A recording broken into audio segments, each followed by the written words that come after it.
Are we continuing to move forward at a more reasonable pace because there are all those other things that we have to do with it? It's the idea of consistency of follow-through. Yes. And consistency of action.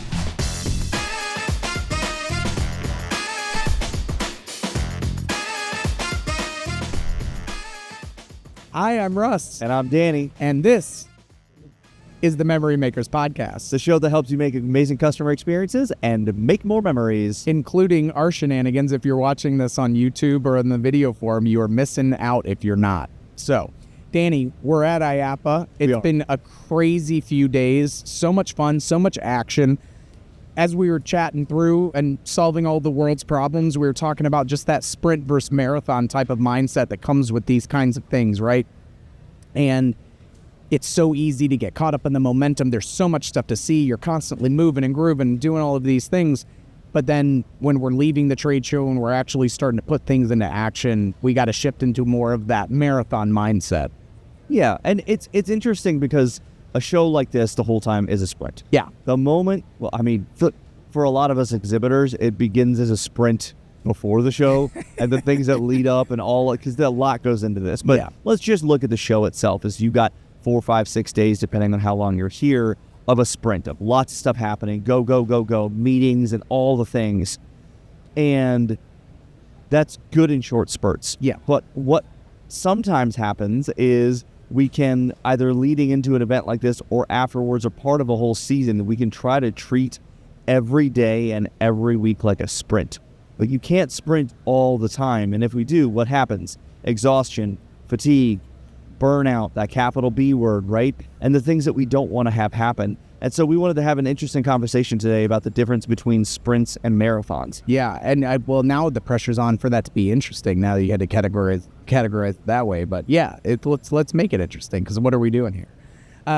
We're both a little slap happy, if you can't tell, with the coordinated leg switch and all of that fun stuff. But I think, and we've hit on this a couple of times, of first we have to understand, anticipate where some of those stumbling blocks are, or, hey, this is going to be the reality of the situation. It's going to be fast-paced. What's the plan of action that we want to have? Like, what does a win look like for us? What are we trying to really hone in on?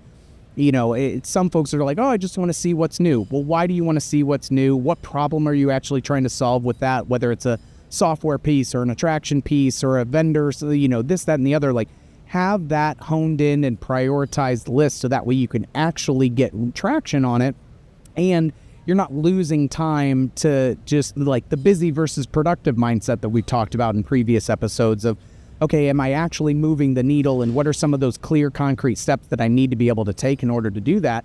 Because then while you're doing it at that high operational tempo, you at least can see and better monitor your progress, instead of, oh, we look up and everything's gone by and I didn't achieve some of those core things that I wanted to get after. Well, another important thing is anticipating and expecting roadblocks. And what I mean by that, and I'll talk at least from the exhibitor standpoint, is when you set up a booth and you ship things down here and all the things that go, things will go wrong. Yeah. Something will come up. It won't go perfectly every time, because it never does. Yeah. But it's also about recognizing beforehand and knowing something's going to go wrong. Not from the standpoint of already being pessimistic ahead of time. Mm-hmm. That's not what I mean when I say this, but about recognizing the reality of the situation. And it's important to understand that things are going to go wrong and not be upset when they do. And this comes to mind of something Brendan Burchard, who I listen to a lot of his content and read his books and all those sorts of things. He talked about this recently in a podcast, and I loved this concept. Is he was saying there are some people that get mad at traffic. Yeah. They're going into work and coming home. And he's like, really? And you've been doing this for 30 years and you're still mad and surprised there's traffic? It's literally part of life. If that thing that is a part of life still gets you agitated, it's no longer about looking externally at the obstacle, but internally at why you can't handle it anymore. Yeah. Yeah. Or it's do I have the flexibility to be able to leave a little bit earlier, time this up a little bit different? Sometimes you may or you may not. And if you're not, okay, well, then I need to change how I'm emotionally responding to this, because it's dealing with reality on reality's terms to an extent. Like, if wishes and butts were candy and nuts, we'd all have a Merry Christmas. Like, yeah, it's nice, but if it's not something that's within your control to change or impact differently, then we need to make peace with what that is and find something that's going to help us navigate that and not get tuned up that way, for sure. I think so especially as you're thinking of, okay, what does success look like? And to your point, then following it up with, how are we going to anticipate some things that could be problematic for us, and how are we going to control our response and do some of those? Then as you continue to move forward and you need to shift into, okay, we've gone through this blitzkrieg of, here are the things that we need to do, and it's the chaotic environment. When we get back from a trade show or something like this, where now, okay, how do we actually take this and how do we follow up with it appropriately? How do we do more research? How do we delegate things to team members so that way, again, we're not carrying that sprint load and trying to do 3 more things on our busy plate if we don't really have the bandwidth to do it. And so it's looking at, okay, here were the areas that we were successful in, and whether it was finding certain pieces or solutions and all of that good stuff, where do we still need to get a little bit more information for? Who's going to be the best person to do that? What and how do we get them to see what success looks like for that as they start down that path? And doing some of that, Cy Wakeman change management, where as we get into implementing some of those tweaks and those changes and things, it's really important then for us to have that accountability that goes into it as well, of keeping tabs on it, inspecting what we're expecting, not micromanaging, but keeping tabs and our finger on the pulse of, are we continuing to move forward at a more reasonable pace, because there are all those other things that we have to do with it. It's the idea of consistency of follow-through. Yes. And consistency of action. And this is an example that I've given in many presentations, but I love talking about the difference between intensity and consistency. And so I say, imagine 2 people who want to get fit. Yeah. And one person does 600 push-ups in a day.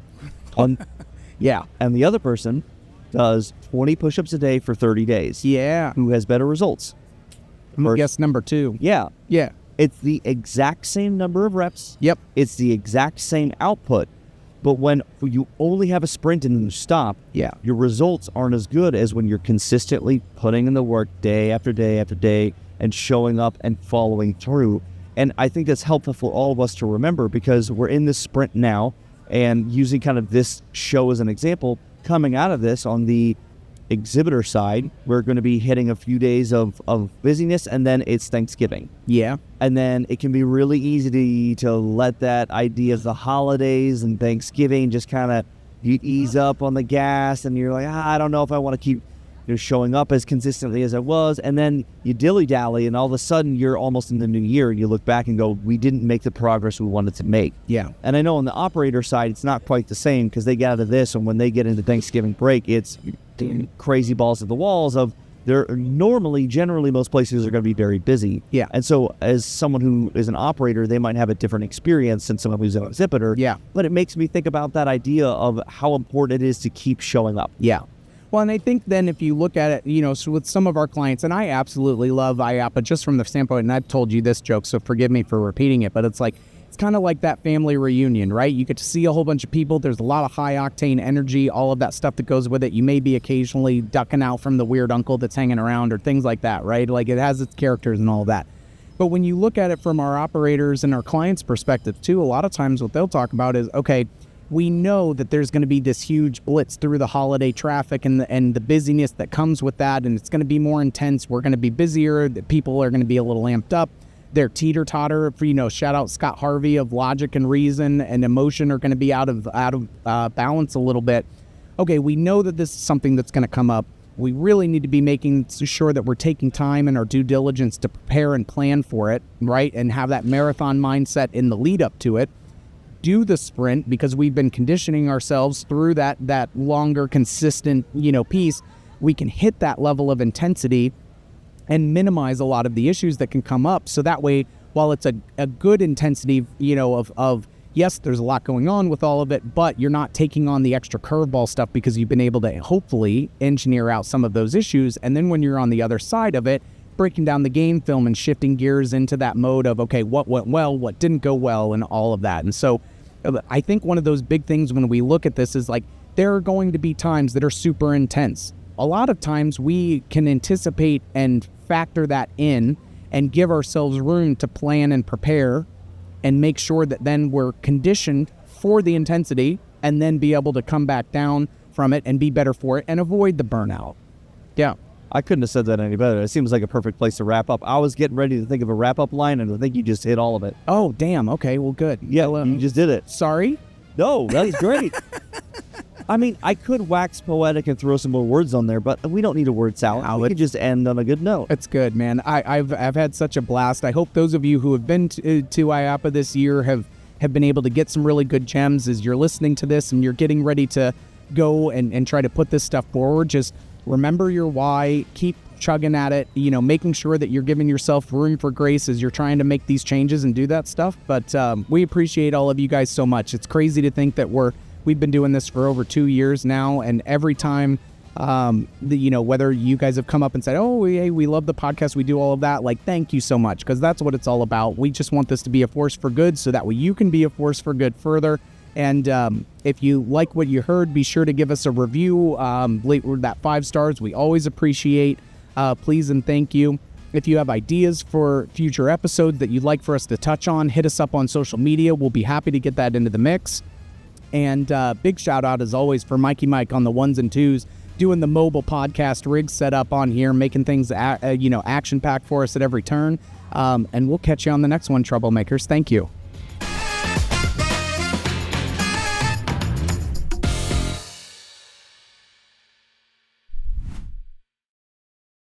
Hi, I'm Russ. And I'm Danny. And when is it? I'm Russ and I'm Danny. And this is the Memory Makers podcast. Perfect. Yeah. Got it. And make more memories, including the one of us crossing and uncrossing our synchronized podcasting over here. Maybe crossing and uncrossing legs is not the way to say that, because audio listeners are going to be like, what the hell? Oh, you've been recording the entire time? Oh, boy. Oh, dude, your outtakes are about to be something else. Oh, no, Mike. Be gentle. What have we done? We have to find ways to entertain ourselves. Watch this. Okay. Delirium. You ready? Yeah. Okay.